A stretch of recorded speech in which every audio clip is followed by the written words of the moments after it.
Hey guys, welcome back to my channel. तो आज देख रहे हैं कि ये ब्लाउज की स्टिचिंग बताने वाली हूँ। इसकी कटिंग और लहंगे की कटिंग और स्टिचिंग और इसका कटिंग नेक्स्ट पहले वाले वीडियो में डाल चुकी हूँ। तो वीडियो लंबा हो जाएगा सोचकर सिर्फ लहंगे की स्टिचिंग बताई थी। तो अगर आप कटिंग देखना चाहते हैं तो कल वाले वीडियो जाकर देख सकते हो। तो देखिए, ब्लाउज जो हमने कटिंग में बताए थे उसी मेजरमेंट में है। इसका मेजरमेंट पूरा मैं वहाँ उस चैनल पे है कि कितना इंच लेना है, कितना लेंथ लेना है, सब मैं बता चुकी हूँ।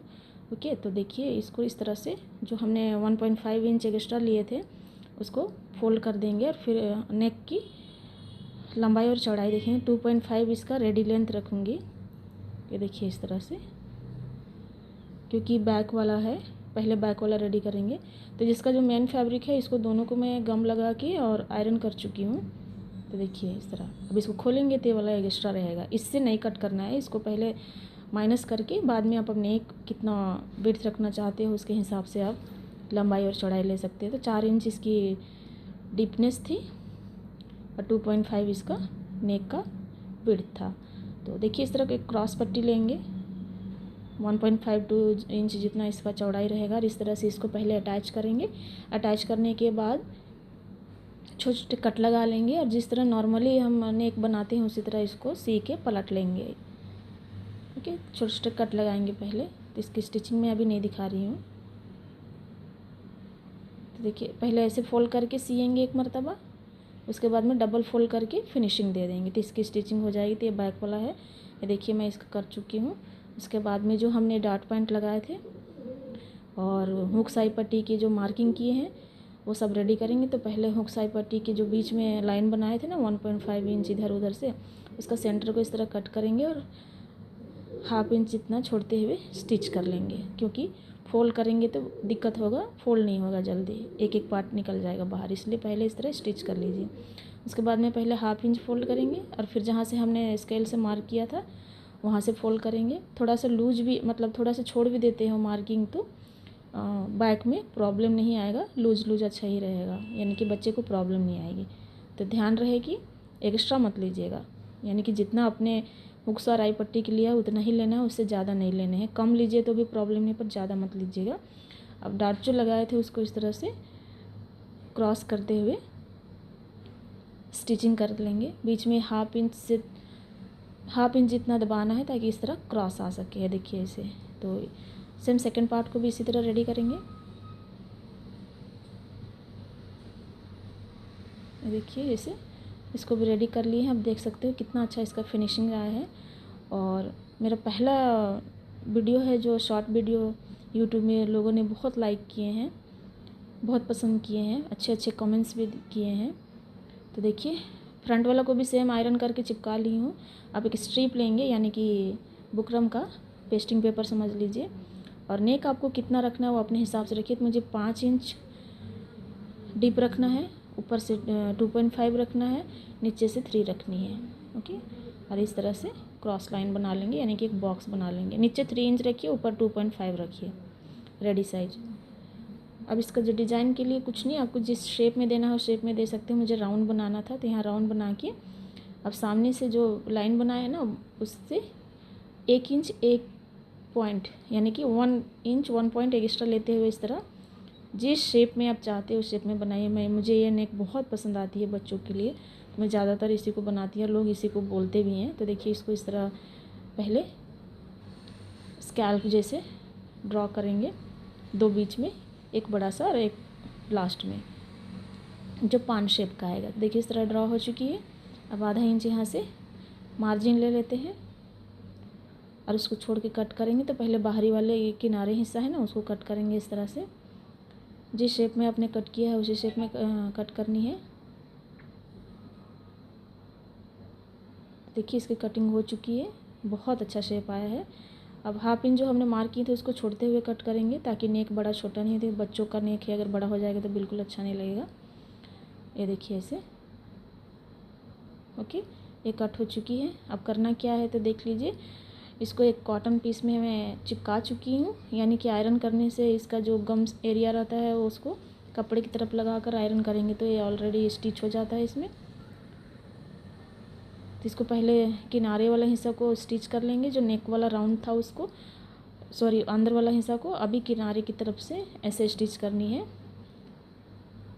अब जिस शेप में हमने कट की है उसके बुकरम के ठीक किनारे साइड में इसको उसी शेप में पूरे को स्टिच कर लेनी है। तो देखिए, अब बड़ा भी बना सकते हैं स्कैल्प, छोटा भी बना सकते हो, लेकिन ये ब्लाउज के ऊपर फ्रंट पार्ट में बन रहा है तो ये वाला साइज़ एकदम इनफ है। तो देखिए इसकी स्टिच भी हो चुकी है। और हाँ, इसको मैं पलट रही हूँ, आप चाहो तो फोल्ड कर सकते हो। फोल्ड करने में ना फिनिशिंग नहीं आती, इसलिए मैं अलग से आयरन मतलब कॉटन क्लॉथ के ऊपर आयरन करके चिपकाए हैं। और जो बॉर्डर का हिस्सा आया था ना ब्लाउज में, लहंगे में बच गया था, वो वाली पार्ट को मैं इसमें डिज़ाइन बनाने वाली हूँ ताकि ब्लाउज से मैच हो जाए, मतलब अलग अलग ना लगे। तब कंट्रास्ट कुछ भी ले सकते हो। तो इस तरह से छोटे छोटे कट लगाएंगे जहाँ जहाँ पे कॉर्नर है वहाँ पे, और जहाँ जहाँ क्लॉथ हमने हाफ इंच छोड़कर कट किए हैं उसको भी, और ऐसे पलट लेंगे। कैंची या सुई के सहारे से आप कोन को निकाल सकते हो, जो कॉर्नर बनी होती है उसको निकालना बहुत ज़रूरी है, क्योंकि उसी से लुक डिज़ाइन की अच्छी आती है। तो ये देखिए यहाँ पे थोड़ा सा कट हो गया था, तो उसको मैं फिर से दोबारा स्टिच कर रही हूँ। यहाँ से निकाल लेंगे।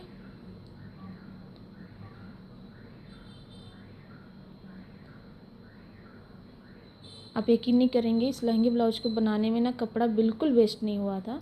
5.5 मीटर दिए थे, जिसमें से हाफ मीटर ही वेस्ट हुआ है, क्योंकि हाफ मीटर प्लेन आया था ग्रीन कलर। अगर आप देखेंगे कटिंग तो उसमें होगा, वो एक ही वेस्ट हुआ है, बच गया। सो सब इसमें एकदम बहुत अच्छे से आया था ये कपड़े का माप। तो करना क्या है, अब इसको इस तरह पलटने के बाद साइड में सिलाई लगानी है, एकदम साइड में, ताकि फिनिशिंग आ जाए। ये देखिए ऐसे तय हो चुकी है।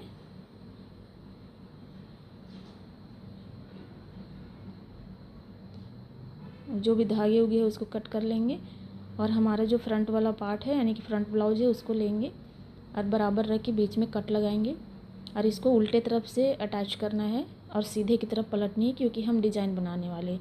वही ओनली नेक राउंड या कुछ भी शेप होता तो हमें करेक्ट वाला राइट साइड में रख कर इसको पीछे की तरफ पलटना पड़ता था। तो देखिए ऐसे रखेंगे। अब बीच में स्टिच कर लेंगे। याद रहे सेंटर टू सेंटर मिलाना ज़रूरी है, वरना एक शोल्डर बड़ा हो जाएगा, एक छोटा हो जाएगा। तो धागे को कट करेंगे। कट करने के बाद साइड से जो हमने पहले ही राउंड शेप देकर रखे थे उसी राउंड शेप को स्टिच कर लेंगे। अब देख सकते हैं इसका राउंड शेप बहुत अच्छा आया था। तो इसको स्टिच हो गया है। अब देखेंगे कहीं बड़ा तो नहीं है, एक तरफ छोटा बड़ा तो नहीं है, तो ये बराबर है। हाफ इंच क्लॉथ एक्स्ट्रा छोड़ते हुए चारों तरफ से कट करके छोटे छोटे कट्स लगा के इसको पलट लेंगे।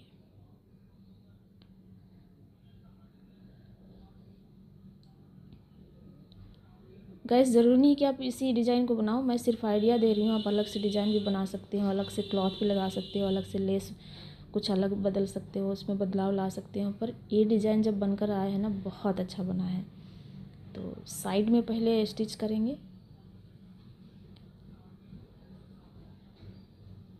तो अच्छा से इस तरह से रख लीजिए, बाद में इसको स्टिच कीजिए, वरना जो सेंटर पॉइंट है कभी कभी इधर क्रॉस में आ जाता है। तो देखिए पकड़ लेना है, अगर आपसे नहीं हो रहा है तब पिन लगा के सिक्योर कर लीजिए। अब यहाँ भी स्टिच कर लेंगे इसी शेप में, ये देखिए इस तरह से। और फिर हमें अटैच करनी है इसमें लेस। लेस आप अपनी मर्ज़ी से लगाइए, हालांकि लेस ना लगाए तो भी मतलब बेहतर ही दिख रहा है, बेटर दिख रहा है, आप देख सकते हो।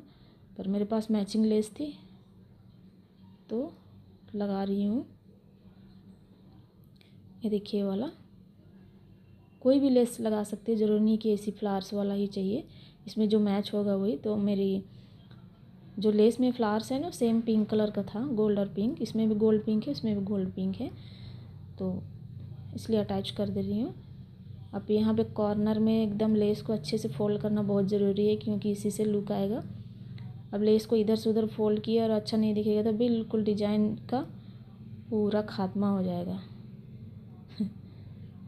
तो इस तरह कॉर्नर पे आके थोड़ा सा रुक जाइए और अच्छे से फोल्ड कर लीजिए। अगर ये आपसे फोल्ड नहीं हो रहा है, आप नए नहीं हो, थोड़ा हार्ड होता है वाला लेस, क्योंकि जो फ्लावर आया है ना वो मुड़ता नहीं है। तो सबसे पहले जो ट्रिक होती है ना, लेस को बिना धागे के सिलाई कर लीजिए मशीन पे। सीने से पहले ही अंगुली रख कर सीते नहीं है जो एक जगह जमा करके बिना धागे के, तब उस तरह स्टिच करेंगे तो बिल्कुल अच्छे से मुड़ जाएगा। हमारा आदत है इसलिए थोड़ा सा टाइम लगता है तो हम बना लेते हैं। तो देखिए यहाँ पे कॉर्नर पे आ गए हैं, सेंटर पे आ गए हैं, एकदम अच्छा से फोल्ड होना चाहिए यहाँ पे। ब्यूटीफुल। देखिए टाइम लगता है, लगने दीजिए। हड़बड़ी में कुछ भी काम मत कीजिएगा, गड़बड़ी होता है हमेशा। तो देखिए पूरे में लेस लगाकर हमने इसको अटैच कर लिया है। लेस लगाने में तो यहीं पे लेट होती है हमें, कॉर्नर के पास में ही। गाइस मेरी वीडियो को लाइक शेयर ज़रूर कीजिएगा, सब्सक्राइब ज़रूर कीजिएगा पसंद आने से।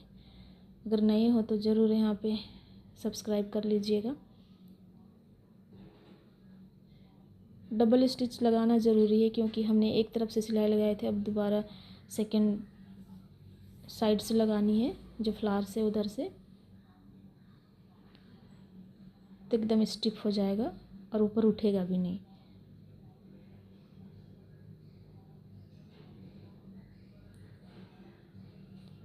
एक आंध्र प्रदेश से मैसेज आया था कि दी 8 साल की बच्ची के लिए लहंगे की कटिंग और स्टिचिंग दिखाइए। तो भाई मैं बता दूं कि अगर आप 8 साल की बच्ची के लिए बनाना चाहते हैं तो आप यही ब्लाउज़ की मेजरमेंट से सिर्फ शोल्डर कम करना पड़ेगा और नीचे का एरिया थोड़ा सा 2 इंच 3 इंच कम करने पड़ेंगे और साइज़ में थोड़ा सा बदलाव लाना पड़ेगा। लहंगा को पूरी तरह तो चेंज करना ही है कि 8 साल की बच्ची है। मैं कोशिश करूँगी कि एक और बनाने की कोशिश करूँगी, टाइम नहीं मिल रहा है इसलिए थोड़ा सा लेट हो जा रहा है। देखिए सब कंप्लीट हो चुका है, डार्ट वगैरह लगा लिए हैं। शोल्डर को अटैच करेंगे, नॉर्मली कर रही हूँ क्योंकि नेक पहले से स्टिच हो चुका है तो नॉर्मल अटैच करेंगे। तो देखिए बहुत ही सुंदर दिख रहा है दिखने में। अब इसको किनारे हटा लेते हैं और जो साड़ी के पल्लू जो बच गया था ना, अपने याद होगा कि लहंगा का कटिंग में आपने देखा होगा, वही पल्लू की इस तरह डबल फोल्ड करेंगे और इस तरह तिरछा में और एक बार फोल्ड करेंगे और इसको मापेंगे कि कितना आ रहा है। तो देखिए बच्चों के लिए या बड़ों के लिए ये बच्ची थोड़ी छबी छबी है इसलिए थोड़ा सा हेवी साइज इसका बन रहा है, यानी कि बड़ों का साइज़ बन रहा है। तो ये मैंने 13, 14, 15, 16 इस तरह से कुछ भी 16 इंच तक फ्रिल बनाने के लिए आप स्ट्रिप कट कर सकते हो। देखिए मैंने कट कर लिया है। अब देखिए इसके हिसाब से आप 1.5 इंच, यानी कि स्लीव्स की लेंथ आपको कितना रखना है, 7 रखना है, 5 रखना है, उस तरफ से रख के 1.5 इंच एक्स्ट्रा लीजिए और सामने से 5 इंच पे एक मार्क कीजिए। जहाँ से 5 इंच मार्क किया है वहाँ से और एक मार्क करते हुए 3 इंच 3.5 इंच नीचे आइए और 8 इंच पे इस तरह मार्क कीजिए और स्लीव्स का शेप दे दीजिए। ओके, अब जहाँ से 5 इंच हमने मार्क किए थे वहाँ से भी इस तरह से शेप देंगे। 5.5 से 6 इंच गुलाई आएगा। तो बच्चे के हिसाब से, उनके हाथ के हिसाब से आप इसका मार्किंग कर सकते हैं। देखिए मैं मार्क कर चुकी है। बहुत इजी है फ्रिल वाला ये हैंड्स बनाना। अगर फिर भी आपको समझ नहीं आए तो कटिंग स्टिचिंग दोनों मेरे चैनल में होगा, ज़रूर होगा। मुझे ठीक से याद नहीं है पर बहुत सारे फ्रिल वाले मैं स्लिप डाल चुकी हूँ, कटिंग भी है और स्टिचिंग भी है। तो देखिए स्लिप्स को भी इसी तरह से कट कर लेना है, यानी कि लाइनिंग को। अब इसके ऊपर रखेंगे ऐसे, ये देखिए ऐसे। अब छोटा बनाना चाहते हैं तो छोटा भी बना सकते हो। अब इसको स्टिच कर लेंगे, उल्टे की तरफ रख कर ही स्टिच करना है इसको, कुछ पलटना वगैरह कुछ नहीं है, बस मतलब दोनों को अटैच करना है।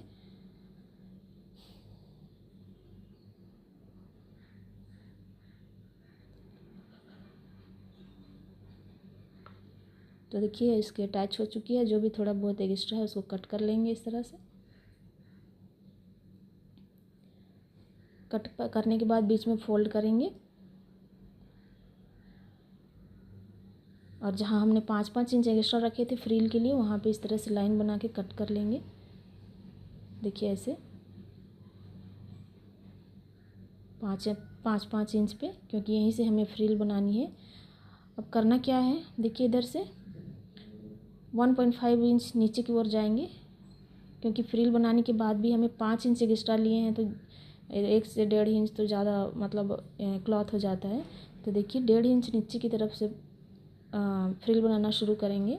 जहाँ पे हमने 5 इंच रखा है वहाँ से नीचे लेना है एक्स्ट्रा 1.5 इंच, क्योंकि फ्रिल बनाने के बाद भी हमें क्लॉथ एक्स्ट्रा मिल जाता है। तब फ्रिल आप अपने मर्जी से बना सकते हो, अपोजिट डायरेक्शन में बीच में आने के बाद या फिर सेम एक ही डायरेक्शन में। तो देखिए इस तरह से पूरे को फ्रिल बना लेनी है, छोटे छोटे हाफ इंच जितना। तो मुझे इधर ज़्यादा लग रहा था, 1 इंच एक फ्रिल और बना लेती हूँ। अब सेकेंड तरफ देखिए सेंटर में मार्क कीजिए और इसको अपोजिट डायरेक्शन में रख के फ्रिल बना लेंगे।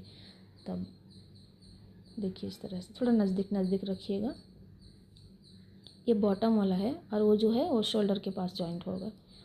पहले बनाए से शोल्डर की तरफ था। देखिए इसकी अटैच मतलब इसकी स्टिचिंग हो चुकी है। बहुत ही खूबसूरत फ्रिल आया है। देख लेते हैं बराबर है कि नहीं। तो मैं पहले थोड़ा सा क्लॉथ छोड़ दी थी, शायद मुझे डाउट लग रहा था कि कहीं छोटा ना पड़ जाए, तो आ रहा है तो इसलिए इसको कट कर देते हैं। अब लेंगे एक स्ट्रिप की जो चौड़ाई रहेगी वो 4 इंच रहेगी। अब इसको लाइनिंग के ऊपर रखते हुए स्टिच कर लेंगे। लाइनिंग का सीधा और स्ट्रिप का सीधा, दोनों का सीधा मुंह रखते हुए इस तरह, जिस तरह हम स्लीव अटैच करके पलटते हैं उसी तरह इसको पलट कर लेना है और टॉप स्टिच दे देनी है। देखिए ऐसे देने के बाद हम स्लीव्स को लेंगे, जो हमने फ्रिल वाला स्लीव बनाया है उसको। तो पहले जो एक्स्ट्रा है उसको कट कर लेते हैं। अब स्लीव्स को लेंगे, देखिए ऐसे रखेंगे। देख लेना है कौन सा बॉटम है, कौन सा ऊपर, कौन सा नीचे। तो शेप अच्छे से नज़र आ जाती है। तो लाइनिंग के ऊपर उल्टा रखना है, अपने तरफ, अपने फेस की तरफ स्लीव्स का फेस सीधा होना चाहिए और लाइनिंग की तरफ उल्टा होना चाहिए। ऐसे रख कर इसको हाफ इंच जितना दबाते हुए स्टिच कर लेंगे। स्टिच लग चुकी है।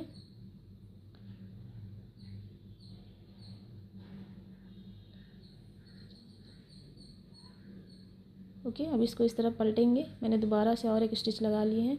अब जितना फोल्ड आता है मतलब साइज़ के हिसाब से हाफ इंच जितना आ रहा है तो हाफ इंच फोल्ड करते हुए इसको अटैच कर लेंगे। बराबर अटैच करना है। थोड़ा थोड़ा इस तरह से नीचे की तरफ खींचेंगे तो एकदम बराबर आ जाएगा। देखिए ऐसे, नहीं तो मुड़ जाता है। तो और एक बार सिलाई लगाएंगे ताकि स्ट्रांग हो जाए और देखने में भी अच्छा लगे। तो ये फ्रिल वाला स्लीव भी बनकर रेडी हो गया है। चलिए इसको अटैच करते हैं ब्लाउज के ऊपर। तो सेंटर पार्ट निकालेंगे इसका पहले, यानी कि फोल्ड करके। तो ऑलरेडी मैं चॉक पीस से इसको मार्क कर चुकी हूँ, पहले ही कटिंग करते हैं उस समय मार्क करते हैं, वही मार्क था। तो सेंटर टू सेंटर मिलाते हुए ब्लाउज के ऊपर अटैच कर लेनी है।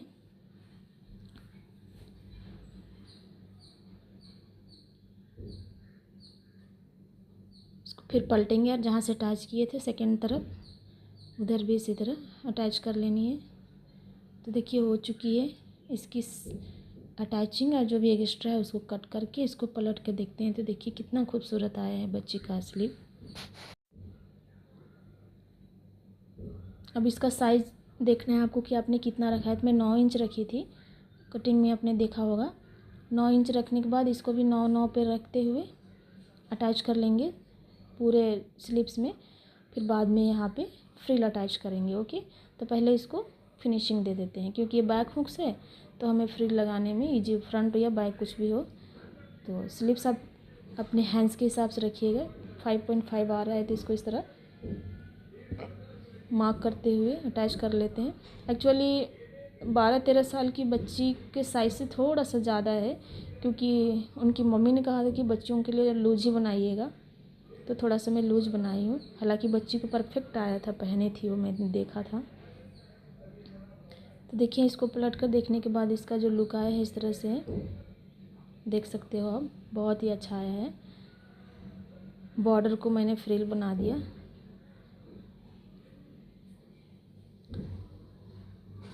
अब करना क्या है, तो जो हमें लहंगे कट करने के बाद जो एक्स्ट्रा 9 इंच 9.5 इंच जितना क्लॉथ बच गया था उसको मैं लाइनिंग स्ट्रेट लाइनिंग कट करके चिपका के नहीं बल्कि जैसे स्लीव्स में अटैच करते हैं उस तरह अटैच करके पलट ली हूँ। उसके बाद में इसमें नज़दीक हमें फ्रिल बनाना है 1.5 जितना दूरी लेते हुए इस तरह से। तो क्लॉथ बहुत ज़्यादा था, यानी कि लहंगे का जितना पार्ट था वो पूरा मैंने फ्रिल में ही लिया, थोड़ा सा बेल्ट के लिए कट की थी। तो देखिए ऐसे फ्रिल बनानी है इसको। फ्रिल बनाने के बाद आपको देखना है कि ब्लाउज़ से बड़ा हो रहा है छोटा, तो थोड़ा सा मुझे बड़ा हुआ था तो उसको बाद में अटैच कर लेंगे, यानी कि थोड़ा सा कट कर देंगे। ज़्यादा कट नहीं करनी है, क्लॉथ को बिल्कुल वेस्ट तो करना ही नहीं करना है। बहुत कम मैं कट की थी, आप अभी लास्ट में देखोगे। तो इस तरह से फ्रिल का सीधा और ब्लाउज़ का सीधा रखते हुए 1/2 इंच जितना छोड़ते हुए इसको पूरे में अटैच कर लेनी है। गाइस ब्लाउज़ में जब डॉट बनाए तो आपने देखा होगा कि 1.5 जितना छोड़ के डॉट बनाई हो, याद रखिएगा। जहाँ से हम स्टिच करते हैं वहाँ से डॉट बिल्कुल नहीं आनी चाहिए। देख रहे हो डॉट पॉइंट थोड़ा ऊपर लग रहा है, और देखिए तो इसी तरह से ऊपर ही रहना है। तो पूरे में अटैच कर लेंगे और डबल स्टिच लगाइएगा। अभी जहाँ से हमने जॉइंट लगाए थे, यानी कि एक्स्ट्रा मार्जिन के लिए हम एक्स्ट्रा क्लॉथ छोड़ते हैं, वो अलग इस तरह से फोल्ड करना है। इन फ्यूचर अगर उनको लगे कि ये टाइट हो गया लूज हो गया तो खोल सकती है, थोड़ा सा वहाँ से खोलने से इनको इजी हो जाएगा, इसलिए मैं अटैच नहीं करती हूँ बिल्कुल भी। थोड़ा सा फोल्ड करके ऊपर की तरफ सी देती हूँ। तो देखिए मुझे इतना सा बड़ा हुआ है, ज़्यादा कुछ नहीं, बहुत कम। देखिए तो मैं क्लॉथ ना ज़्यादा वेस्ट नहीं करती हूँ, बल्कि वो लोग बोलते हैं इतना लाऊं, उतना तो नहीं, इतना नहीं लाना है, इतना जितना चाहिए जितना ज़रूरत है उतनी ही मंगाती हूँ। तो इसलिए बहुत वो लोग मतलब भरोसा करते हैं मेरे ऊपर कि वेस्ट नहीं करती है। करना भी नहीं चाहिए, क्योंकि बहुत मेहनत से पैसे कमाने पड़ते हैं, बेचारे ख़रीद कर लाते हैं, उसको हम वेस्ट नहीं कर सकते हैं। तो देखिए इस तरह से जो एक्स्ट्रा क्लॉथ आया था उसको इसे फोल्ड करेंगे और सीधा इसको सिलाई लगा लेंगे। और ये रहेगा हमारा हुक सराई पट्टी की तरह भी ये बन जाएगा। उतने ही चौड़ा मैं इसको फोल्ड की हूँ तो बराबर आया था। तब इसको फिर से दोबारा से स्टिच कर लेते हैं, थोड़ा दूरी से स्टार्ट करेंगे तो जॉइंट हो जाएगा। देखिए जो भी इस तरह बन चुका है, आप देख सकते हो बहुत अच्छा आया है इसका फ्रिल। और कलर भी बहुत ही मतलब कलर कॉम्बिनेशन बहुत अच्छा है, लाइट ग्रीन के ऊपर पिंक कलर दिया हुआ है डार्क। तो जो भी एक्स्ट्रा है उसको सिलाई लगाने के बाद मैं कट कर रही हूँ, बाद में इसको जिगजैग कर दूँगी। ओवरलॉक करने के बाद इसका जो रेशा है वो नहीं आएगा बाहर। तो पहले कट करके बराबर कर लेते हैं ताकि स्टिच करने में यानी कि जिगजैग करने में प्रॉब्लम ना हो। और जिगजैग नहीं है तो आप मशीन से किनारे पे सिलाई लगा लीजिए, फिनिशिंग अच्छी आएगी। धागे वगे सब कट कर लीजिए। तो देखिए ओवरलॉक कर चुकी हूँ, मेरी मशीन में इसी तरह से होता है। अब पलट के दिखाते हैं कि ब्लाउज का रूपरेखा कैसा है। तो बहुत ही अच्छा आया था, बच्ची की मम्मी बहुत खुश हो गई थी। तो उम्मीद करती हूँ कि आप लोगों की अच्छे से ही पसंद आया होगा। आप भी अपने बच्चे के लिए ट्राई कीजिए इस तरह से न्यू साड़ी, अगर जो साड़ी नहीं पहनते हैं उसको इस तरह यूज कर सकते हो। तो उसकी मम्मी ने इसी तरह किया, क्योंकि साड़ी थोड़ी भारी थी तो बच्चों के लिए स्कर्ट के बनाने के लिए और ब्लाउज बनाने के लिए बोला। देख सकते हो ब्लाउज का कितना अच्छा फ्रिल आया है। तो उम्मीद करती हूँ कि आप लोगों को पसंद आया होगा। मेरे वीडियो में नए हैं तो लाइक शेयर सब्सक्राइब जरूर कीजिएगा। तो चलिए चलती हूँ, फिर से मिलेंगे नेक्स्ट वीडियो में। तब तक के लिए bye bye. Thanks for watching my video.